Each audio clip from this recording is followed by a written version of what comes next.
اب میرے ساتھ گنتے جائیے کہ کون کون سے ایسے اعمال ہیں جو کہ آپ ان 10 راتوں میں کر سکتے ہیں۔ سب سے پہلے نماز باجماعت پڑھنا۔ اگر آپ مساجد نہیں جا سکتے due to the lockdown situation تو گھر میں بھی آپ جماعت کا اہتمام کر سکتے ہیں۔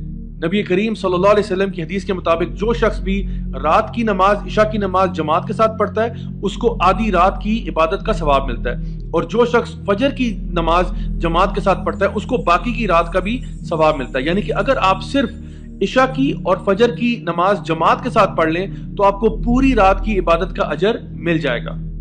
دوسری چیز ہے خوب اللہ تعالیٰ کا ذکر کرنا۔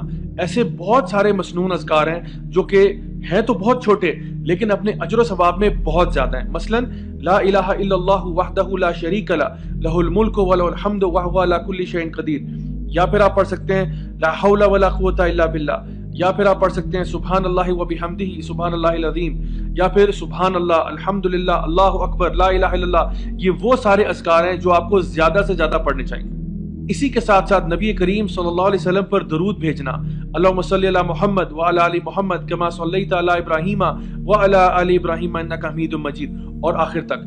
تو یہ بھی کوشش کریں کہ زیادہ سے زیادہ نبی کریم صلی اللہ علیہ وسلم پر درود بھیجیں ان 10 دنوں میں۔ اس کے علاوہ تیسرے نمبر پر ایک چیز ہے، وہ ہے دعا۔ تو سب سے پہلی جو میں آپ کو ٹپ دوں گا وہ تو یہ کہ اپنی ایک دعا لسٹ بنا لیں کہ آپ نے دنیا کی دعائیں کون سی مانگنی ہے اللہ تعالیٰ سے، آپ نے آخرت کی دعائیں کون سی مانگنی ہے، آپ نے اپنے فیملی ممبرس کے لیے کیا دعائیں کرنی ہے، اپنے عزیز و اقارب کے لیے کیا دعائیں کرنی ہے، اور اپنے ملک اور قوم اور امت کے لیے کیا دعائیں آپ نے کرنی ہیں۔ اس کے ساتھ ساتھ نبی کریم صلی اللہ علیہ وسلم نے سیدہ عائشہ کو ایک بڑی خوبصورت دعا سکھائی کہ اگر تم لیلۃ القدر کی رات کو پالو تو اس میں یہ دعا ضرور پڑھنا، اللہم انک عفو تحب العفو فاعف عنی، کہ اے اللہ تو معاف کرنے والا ہے، تجھے معاف کرنا پسند ہے تو مجھے معاف کر دے۔ اسی دعا سے یاد آیا کہ چوتھے نمبر پر ایک چیز آپ کر سکتے ہیں، وہ ہے کہ اللہ تعالیٰ سے اپنے گناہوں کی معافی مانگنا۔ یعنی کہ ہم لوگ ہیں ہی بہت خطا کار ہیں۔ نبی کریم صلی اللہ علیہ وسلم کی ایک حدیث بھی ہے جہاں پہ آپ نے فرمایا کہ ہر ابن آدم جو ہے وہ خطا کار ہے، لیکن ان میں سے بہترین وہ ہوتے ہیں جو توبہ کر لیتے ہیں۔ تو آئیے ہم اس عشرے کا بھرپور فائدہ اٹھاتے ہوئے اللہ تعالیٰ کے آگے گڑ گڑا کے دعا کریں کہ اللہ تعالیٰ ہمارے گناہوں کو معاف کر دے، کیونکہ واقعتاً اگر آپ چاہتے ہیں کہ آپ اس مہینے سے فائدہ اٹھائیں تو اپنے گناہوں کو بخشوا لیں۔ نبی کریم صلی اللہ علیہ وسلم نے یہ بات ارشاد فرمائی تھی کہ اس کا ناک خاک آلود ہو جائے جس کے اوپر رمضان کا مہینہ آیا اور وہ اپنے گناہوں کو نہیں بخشوا سکا۔ پانچویں چیز یہ ہے کہ آپ صدقہ خیرات کریں۔ روزانہ آپ اپنا کچھ رقم سائٹ پہ کر دیں، چاہے وہ جتنی چھوٹی ہو یا جتنی بڑی ہو، اس سے فرق نہیں پڑتا۔ دا مین تھنگ از کہ آپ کچھ نہ کچھ اللہ کی راہ میں ضرور صدقہ خیرات کریں۔ نبی کریم صلی اللہ علیہ وسلم رمضان کے مہینے میں ایک تیز ہوا کے جھونکے کی طرح خرچ کیا کرتے تھے، تو ہمیں بھی چاہیے کہ ہم لوگ روزانہ ہر رات کو کچھ پیسے اپنے نکال کر سائٹ پہ کرتے ہیں کہ انشاءاللہ اس سے کسی غریب کی مدد کی جا سکتی ہے، کسی کو کھانا کھلایا جا سکتا ہے، یا کوئی بھی اور فلاحی کام اگر آپ کرنا چاہتے ہیں تو اس رقم کے ساتھ ضرور کیجیے گا۔ چھٹے نمبر پر ہے قرآن مجید کی تلاوت۔ تو قرآن مجید عربی زبان میں پڑھنا بہترین چیز ہے، اس کا بہت اجر و ثواب ہے، لیکن اس کے ساتھ ساتھ قرآن مجید کو سمجھ کر پڑھنا۔ ابن القیم رحمہ اللہ فرماتے ہیں کہ قرآن مجید کی ایک آیت کو اگر سمجھ کر غور و فکر کے ساتھ پڑھا جائے، اس نیت کے ساتھ کہ انسان اس پر عمل کرے گا، تو اس کا اجر و ثواب پورا قرآن پڑھنے سے زیادہ ہے جو بغیر سمجھے پڑھا جا رہا ہے۔ تو وداؤٹ ڈاؤٹ قرآن مجید کو اگر بغیر سمجھے بھی پڑھا جائے، صرف عربی زبان میں بھی پڑھا جائے، تو اس کا بہت اجر و ثواب ہے۔ ہر حرف کے اوپر آپ کو 10 نیکیاں ملتی ہیں۔ لیکن اگر اس سے بھی زیادہ ثواب آپ چاہتے ہیں تو عربی بھی پڑھیں اور اس کے ساتھ ساتھ اس کو ترجمے کے ساتھ بھی پڑھیں تاکہ آپ اس کے اوپر عمل کر سکیں۔ ایک اور چیز جس میں سمجھتا ہوں بہت سے لوگ غفلت کا شکار ہوتے ہیں وہ یہ ہے کہ ان دنوں میں آپ دوسروں کو بھی دعوت و تبلیغ کر سکتے ہیں، دوسروں تک نیکی کی بات پہنچانا۔ چاہے اپنے گھر میں آپ نے چھوٹا سا لیکچر دے دیا، 5 منٹ کا، 10 منٹ کا، کسی نماز کے بعد کبھی سب مل کے بیٹھے ہیں، قرآن پڑھ رہے ہیں، ذکر کر رہے ہیں، آپ کو کوئی بات اچھی لگی، آپ نے دوسروں کے ساتھ شیئر کر دی۔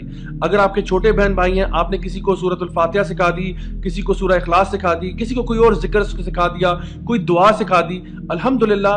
یہ مت بھولیے کہ آپ کے فرائض میں سے ایک فریضہ یہ بھی ہے کہ آپ اپنے علم کے بقدر اور اپنی استطاعت کے مطابق دوسروں تک دین کا یہ اہم پیغام ضرور پہنچائیں گے۔ اس کے ساتھ ساتھ اگر آپ کچھ کتابیں پڑھنا چاہتے ہیں، چاہے وہ تفسیر کی کتابیں ہوں، حدیث کی کتابیں ہوں، یا کوئی اور دینی کتابیں ہوں جو کہ آپ کے معلومات میں اضافہ کر سکیں اور آپ کو ایک زیادہ بہتر اور پریکٹسنگ مسلم بنا سکیں، تو یہ بھی ان دنوں میں ضرور کیا جا سکتا ہے۔